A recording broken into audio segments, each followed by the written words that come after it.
Hello friends, good afternoon. Welcome back to my channel Moushumi lifestyle. বন্ধুরা সবাই কেমন আছো? আশা করি সবাই খুব ভালো আর সুস্থ আছো। তোমাদের ভালোবাসা আমিও খুব ভালো আছি। দেখো বন্ধুরা, তো হাতে একটা ব্যাগ, হাতে একটা না, দু হাতে দুটো ব্যাগ, কাঁধে একটা ব্যাগ নিয়ে আমি কোথায় চললাম। তো আমার সাথে মেয়েরা কেউ যাচ্ছে না, আর বাড়ির কেউ যাচ্ছে না, আমি একা একা দেখো হেঁটে হেঁটে কোথায় যাচ্ছি। আর আমার ভিডিওটার সাথে থাকো, কন্টিনিউ করতে থাকো, বুঝতে পারবে আমি কোথায় যাচ্ছি।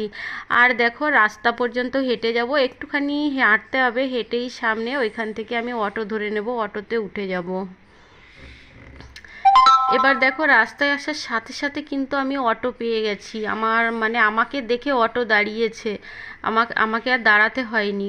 আর অটোতে কেউই ছিল না, দেখো আমি একাই ছিলাম। এই দেখো আমি উঠতে উঠতেই চলে এসেছি শিব মন্দির, কেননা শিব মন্দির আমাদের পাশেই, আমাদের বাড়ির পাশেই, বেশি দূরে না, ওই জন্য আমি শিব মন্দিরে চলে এসেছি দেখো। আর শিব মন্দির ছাড়িয়ে চলে যাচ্ছি, গাইঘাটা যাব, গাইঘাটে গিয়ে দাঁড়াবো। আর গাইঘাটে গিয়ে এই যে চলেও এসেছি গাইঘাটা, আমি নেমে পড়েছি। নেমে দেখো আমি দোকান থেকে কিন্তু পেস্ট্রি কিনেছি, মিষ্টি কিনেছি, তারপরে গিয়ে আরও খাবার দাবার কিছু কিনেছি। এই দেখো চলে আসলাম কোথায়, দেখো আমার বাবার বাড়িতে চলে এসেছি। এই দেখো আমার বাবা দেখো এখন কেমন হয়ে গেছে, খুব অনেকটাই অসুস্থ, জানো তো, অসুস্থ তো। তো ওই জন্য দেখো কেমন ছিল আর কেমন হয়ে গেছে, মানে একটু অন্যরকম হয়ে গেছে। যে তাকালে না, কাছে আসলে ভীষণ কষ্ট হয়, তাকালে ভীষণ কষ্ট লাগে, কান্না পেয়ে যায়, বুক ফেটে কান্না চলে আসে।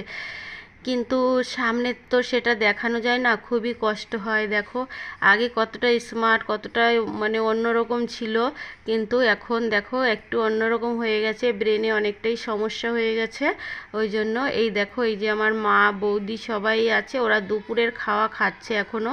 আমার আস্তে আস্তে 3টে সাড়ে 3টে বেজে গেছে, এসে দেখি ওরা খাওয়া দাওয়া করছে।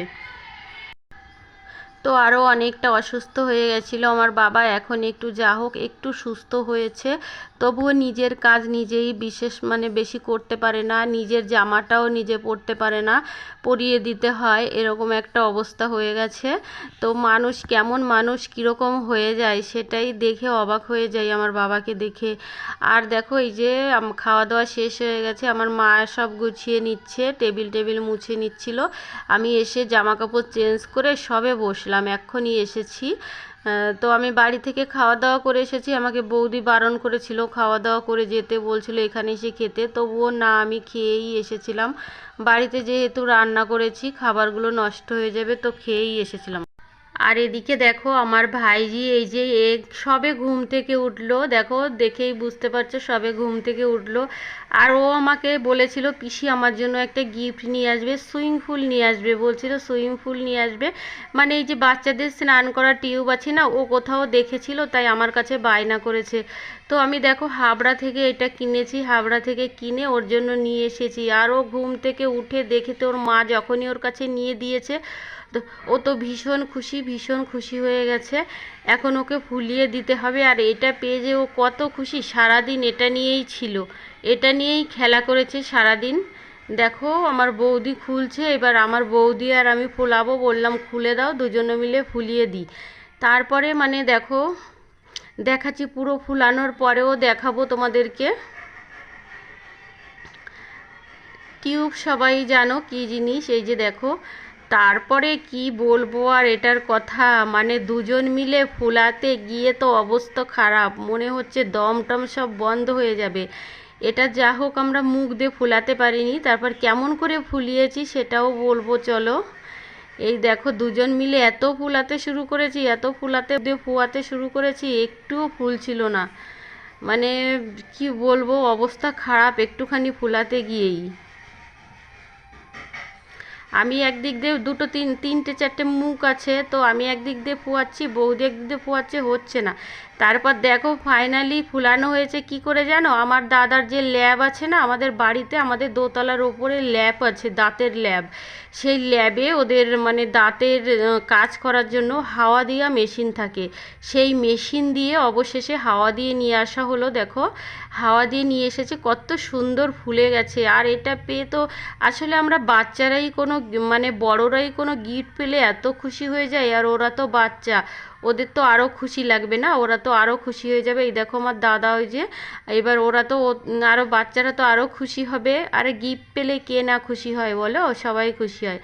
এবার দেখো একটু বেলা পড়েছে, বেলা পড়লে আমি বসে পড়েছি বৌদির কাছে মেহেন্দি পরতে। বৌদি খুব সুন্দর মেহেন্দি পরায় আমার বৌদি, চলো দেখাবো। কিন্তু আমি একদমই পারি না, একদমই মেহেন্দি অনেক চেষ্টা করেছি মেহেন্দির ডিজাইন করার, কিন্তু কখনো আমি মেহেন্দিটা পরতে পারি না, একা একা পরতে পারি না, একদম ডিজাইন করতে পারি না। যা হোক আমাকে এখন মেহেন্দিটা পরিয়ে দেবে, ওই জন্য বসলাম এখানে। আর এখানে এত মশা, এত মশাই কামড়াচ্ছিল কি বলবো। তো দেখো আমার মেহেন্দি পরাটা কেমন হয়, তোমাদের ফাইনালও দেখাবো কেমন হয় মেহেন্দি পরা। আর মেহেন্দি পরতেও আমার খুব ভালো লাগে জানো তো, মেহেন্দিটা শুকিয়ে গেলে কত সুন্দর লাগে, আমার খুবই ভালো লাগে মেহেন্দি পরতে। কিন্তু দুঃখের বিষয় আমি মেহেন্দি পরতে পারি না, বাড়িতে আমার যাও পরাতে পারে না, আমিও পারি না, তো আমাকে কে পরিয়ে দেবে বলো, ওই জন্য আর মেহেন্দিটা পরা হয় না। দেখো কত সুন্দর ডিজাইন করে দিচ্ছে, কি করে পারে কি জানি বাবা, খুব সুন্দর পারে।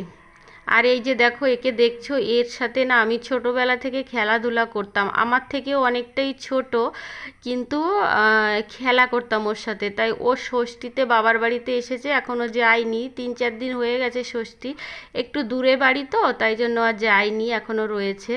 আর এই দেখো আমার মেহেন্দির ডিজাইনটা কিন্তু এইদিকে চলছে, আমি কথা বলছি এদিকে গল্প করছি, এদিকে কিন্তু আমার মেহেন্দি পরানো চলছে। আমি দু হাতে পরে নেব। আর এখন প্রায় সন্ধ্যা লেগে গেছে, আমি ওইখান থেকে, আমরা এক জায়গায় বসেছিলাম, ওইখান থেকে উঠে আবার ঠাকুর ঘরের বারান্দায় এসে বসেছি, ঠাকুর ঘরের সিঁড়ির পরে বসেছি। এখানে একটু মশাটা কম, এখানে বসেছি আবার। তোমরা একটু কমেন্ট করে জানাবে যে আমার মেহেন্দি ডিজাইনটা কেমন হয়েছে, মেহেন্দি পরাটা কেমন হয়েছে, একটু কমেন্ট করে জানিও।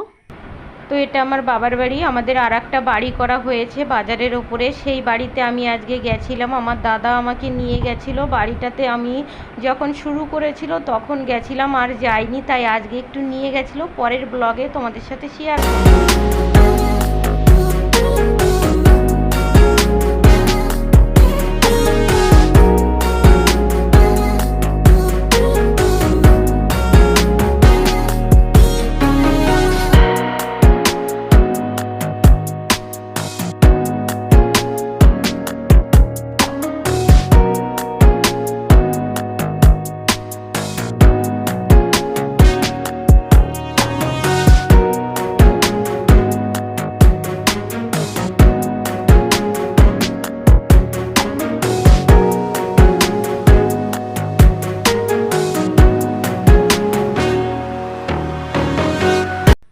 তো বন্ধুরা দেখো ফাইনালি আমার মেহেন্দি পরা হয়ে গেছে, তোমাদের ডিজাইনটা দেখিয়ে দিলাম, আর ভিডিওটা বাড়াবো না। সবাই ভালো থেকো, সুস্থ থেকো, আবার দেখা হবে একটা নেক্সট ব্লগের সাথে। টাটা সবাইকে।